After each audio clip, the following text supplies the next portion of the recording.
경달의 외딴 산골 마을. 늦가을에 찬 바람이 휑한 들판을 휩쓸고 지나갔다. 초가집들은 옹기종기 모여 있었지만 가난과 질병의 그림자가 짙게 드리워져 있었다. 그곳에 젊은 의원 2번이 낡은 약재 상자를 들고 나타났다. 이거는 수려한 외모는 아니었지만 굳게 담은 입술과 깊은 눈매에는 범상치 않은 기운이 서려 있었다. 그의 얼굴 한쪽에는 오래된 흉터가 길게 자리 잡고 있었는데 이는 과거 험한 병을 치료하다 얻은 상처였다. 이거는 경상도 산골짜기에서 희귀한 약초를 찾고 가난한 백성들을 치료하며 떠돌이 생활을 하고 있었다. 그는 부모를 일찍 여의고 늙은 의원 밑에서 의술을 배웠다. 이건이 마을 어귀에 들어서자 퀭한 눈빛의 아이들이 낯선 이를 경계하며 졸졸 따라왔다.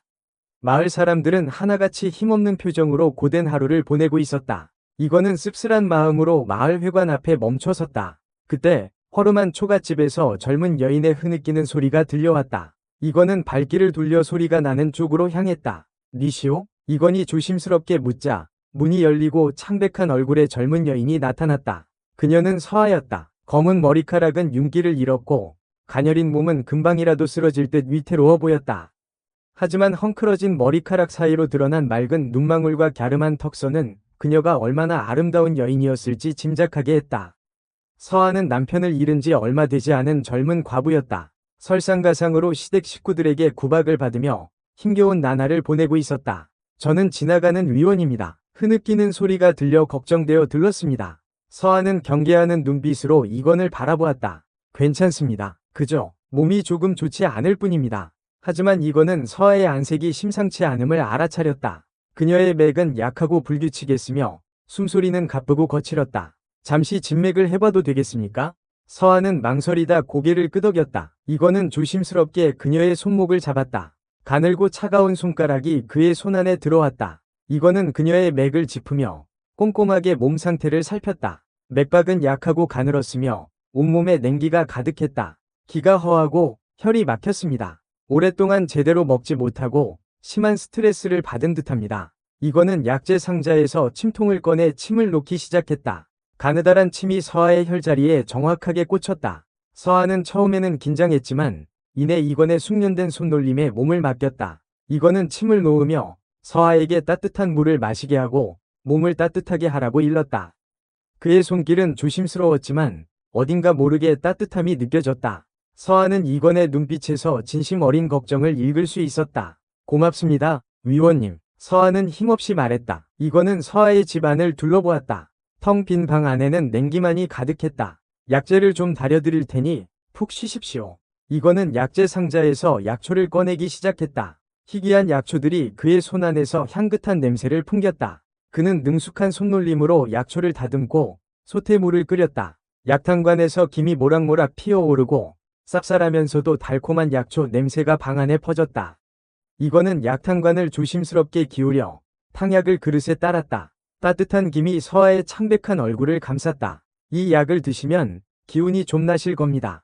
서하는 이건이 건네는 탕약을 받아 천천히 마셨다. 쌉쌀한 맛이 입안에 퍼졌지만 따뜻한 기운이 온몸으로 퍼져나가는 듯했다. 이건은 서하에게 며칠 더 머물며 그녀의 건강을 돌봐주겠다고 말했다. 서하는 고마움과 미안함이 뒤섞인 복잡한 표정으로 고개를 숙였다. 다음날 이건은 마을 사람들을 진료하기 시작했다. 그는 꼼꼼하게 환자들의 맥을 짚고 증상에 맞는 약을 처방해 주었다. 그의 의술은 훌륭했고 인품 또한 훌륭하여 마을 사람들의 신뢰를 얻었다. 이건은 마을 뒷산에서 희귀한 약초를 발견했다. 그는 조심스럽게 약초를 개어 약재 상자에 담았다. 그 약초는 오래전부터 찾고 있던 귀한 약재였다. 한편 서하는 이건의 보살핌 덕분에 조금씩 기력을 회복해갔다. 그녀는 이건에게 자신의 기구한 처지를 털어놓았다. 남편은 병약하여 일찍 세상을 떠났고 시댁 식구들은 그녀를 구박하며 재산을 빼앗으려 한다는 것이었다. 이건은 서하의 이야기에 가슴 아파하며 그녀를 위로했다. 너무 걱정 마십시오. 제가 도울 수 있는 일이 있다면 돕겠습니다. 이건의 따뜻한 말에 서하는 눈물을 글썽였다. 그녀는 이건에게서 남편에게서는 느낄 수 없었던 든든함과 따뜻함을 느꼈다. 밤이 깊어지자 이건은 서하에게 잠자리를 봐주고 자신은 마루에 얇은 이불을 깔고 누웠다. 서하는 잠든 이건의 모습을 바라보았다. 그의 얼굴에는 피곤함이 가득했지만 어딘가 모르게 평화로워 보였다. 서한은 이건에게 알 수 없는 감정을 느꼈다. 다음날 아침, 이건이 약초를 캐러 간 사이 서한은 홀로 집을 지키고 있었다. 그때 요란한 말발굽 소리가 들려왔다. 조필승과 그의 졸개들이 마을에 들이닥친 것이다. 조필승은 이 지역을 다스리는 탐관오리로 백성들의 고열을 짜내 자신의 배를 불리는데 혈안이 된 자였다. 그는 돼지처럼 살이 찌고 눈빛은 음유했으며 입에서는 술 냄새가 진동했다. 세금을 내놓아라. 어서. 조필승은 고래고래 소리를 지르며 백성들을 닥달했다.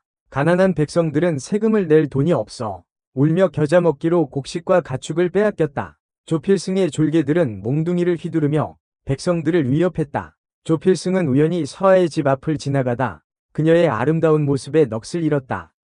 그는 음흉한 미소를 지으며 서하에게 다가갔다. 이런 산골에 이리 아름다운 여인이 살고 있었다니. 과연 내 눈은 틀리지 않았어. 조필승은 서하의 턱을 낚아채며 희롱하기 시작했다. 내 수청을 들면 호강을 시켜주마. 내값 과부가 언제까지 정절을 지키며 살 수 있겠느냐? 서하는 소스라치게 놀라 조필승의 손을 뿌리치려 했다. 싫습니다. 놓으세요. 하지만 조필승은 서하를 더욱 세게 붙잡았다. 튕기기는. 내 너 같은 여자를 한두 번 다뤄본 줄 아느냐? 조필승은 서하를 강제로 끌고 가려 했다. 그때 이건이 돌아왔다. 그는 조필승의 만행을 보고 분노에 휩싸였다. 그 손 놓으시오. 이건은 조필승에게 달려들어 그의 손목을 꺾었다. 조필승은 비명을 지르며 서하를 놓아주었다. 내 이놈, 감히 누구에게 손을 대는 것이냐? 조필승은 고통에 얼굴을 일그러뜨리며 소리쳤다. 나는 이 고을 현감 조필승이다. 내 놈이 날 몰라보는 게냐? 이거는 코웃음을 쳤다. 현감이면 백성을 돌봐야지. 어찌하여 백성을 괴롭히는가? 그것도 힘없는 과부를 겁탈하려 하다니. 짐승만도 못한 짓이다. 조필승은 분노에 차서 졸개들에게 명령했다. 저놈을 당장 잡아쳐라. 졸개들이 몽둥이를 들고 이건에게 달려들었다. 이건은 침착하게 품에서 침통을 꺼내들었다. 그는 침을 날려 졸개들의 혀를 제압했다. 졸개들은 비명을 지르며 쓰러졌다. 이건의 침술은 가히 신묘하여 침 한 방으로 사람을 살릴 수도 죽일 수도 있었다.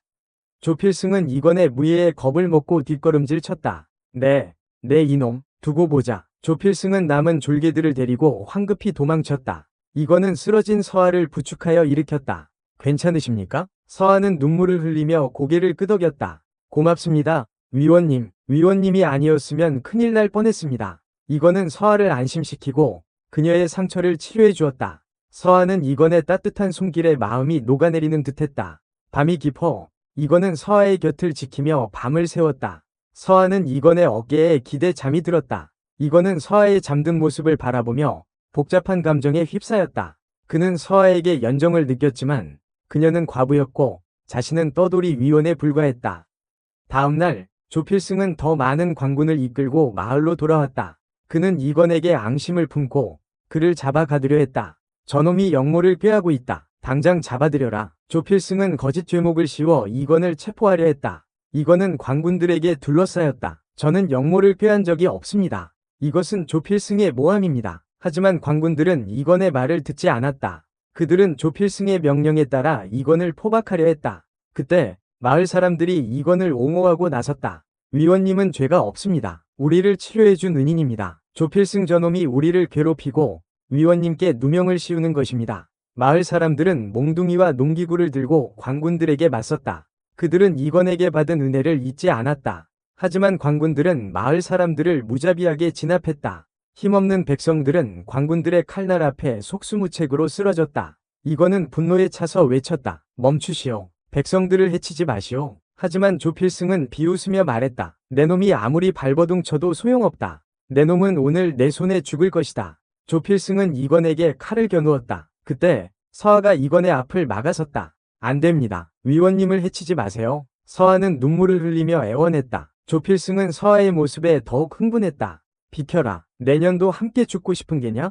조필승은 서하를 밀쳐내고 이건에게 칼을 휘둘렀다. 이건은 재빨리 몸을 피했지만 팔에 상처를 입었다. 붉은 피가 솟구쳐 올랐다. 이건은 품에서 마지막 남은 침을 꺼내들었다. 그는 자신의 혈자리에 침을 놓아 잠재된 힘을 끌어올렸다. 그의 눈빛이 매섭게 빛났다. 이건은 번개처럼 빠르게 움직이며 관군들을 제압해 나갔다. 그의 침술은 더욱 날카롭고 강력해졌다. 관군들은 속수무책으로 쓰러졌다. 조필승은 이건의 무시무시한 힘에 겁을 먹고 도망치려 했다. 하지만 이건은 조필승을 놓아주지 않았다. 그는 조필승을 붙잡아 그의 악행을 만천하에 폭로했다. 이자는 탐관오리 조필승이다. 백성들의 고열을 빨아먹고 무고한 사람들을 괴롭히는 악당이다. 이건의 외침에 마을 사람들은 분노하며 조필승에게 달려들었다. 조필승은 결국 백성들의 손에 붙잡혀 관아로 끌려갔다. 이건은 서하와 마을 사람들의 도움으로 상처를 치료했다. 그는 더 이상 이곳에 머물 수 없었다. 조필승의 잔당들이 언제 다시 쳐들어올지 몰랐기 때문이다. 이건은 서하에게 작별 인사를 했다. 저는 이제 떠나야 합니다. 부디 몸 건강히 지내십시오. 서하는 눈물을 글썽이며 이건의 손을 잡았다. 위원님, 가지 마세요. 저와 함께 있어주세요. 이건은 서하의 애절한 눈빛에 마음이 흔들렸다. 하지만 그는 자신의 처지를 잘 알고 있었다. 저는 떠돌이 위원입니다. 한 곳에 오래 머물 수 없습니다. 게다가 저는 당신을, 이건은 말을 잇지 못했다. 서하는 이건의 마음을 알아차렸다. 저도 알고 있습니다. 하지만 저는 위원님을, 서하는 얼굴을 붉히며 고개를 숙였다. 이건은 서하의 뺨에 흐르는 눈물을 닦아주었다. 두 사람의 눈빛이 허공에서 얽혔다. 뜨거운 침묵이 흘렀다. 이건은 결심한 듯 서하를 품에 안았다. 당신과 함께라면 어디든 갈 수 있어. 서하는 이건의 품에 안겨 눈물을 흘렸다. 두 사람은 서로의 마음을 확인했다. 다음날 아침, 이건과 서하는 마을 사람들에게 작별 인사를 하고 길을 떠났다.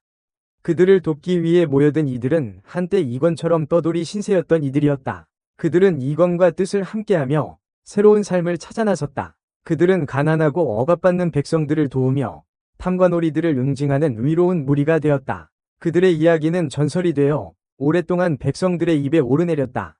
경상도 산골짜기에는 여전히 이건과 서하가 가꾸던 약초밭이 남아 그들의 사랑과 헌신을 기억하고 있었다. 그들은 발길 닿는 대로 떠돌아다니며 도움이 필요한 사람들을 찾아 나섰다. 이건은 뛰어난 의술로 병든 자들을 치료하고 억울한 일을 당한 사람들을 도왔다.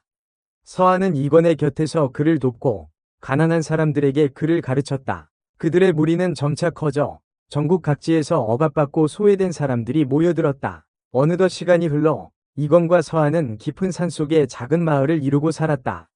그곳은 베이레라 세상과 단절된 평화로운 곳이었다. 그들은 밭을 일구고 약초를 재배하며 서로를 의지하며 행복하게 살았다. 하지만 그들의 행복은 오래가지 못했다. 조필승의 잔당들이 그들의 은신처를 알아내고 복수를 위해 쳐들어온 것이다. 그들은 밤중에 마을을 습격하여 불을 지르고 사람들을 해쳤다. 이건과 서하는 사람들을 보호하기 위해 필사적으로 싸웠다.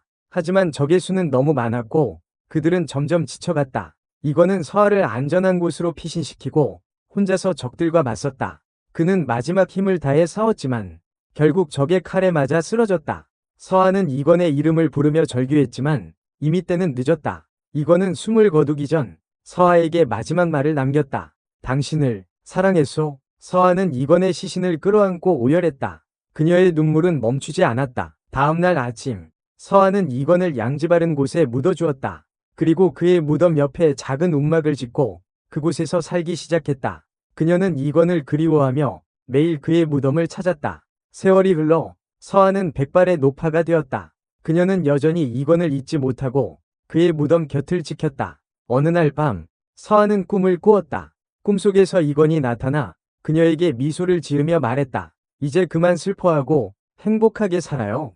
서하는 꿈에서 깨어나 눈물을 흘렸다. 그녀는 이건의 말을 따르기로 결심했다. 다음날 아침, 서하는 이건의 무덤에 마지막 인사를 하고 산을 내려왔다. 그녀는 새로운 삶을 찾아 세상 밖으로 나섰다. 그녀의 마음속에는 여전히 이건에 대한 사랑과 그리움이 가득했지만 이제 그녀는 혼자가 아니었다.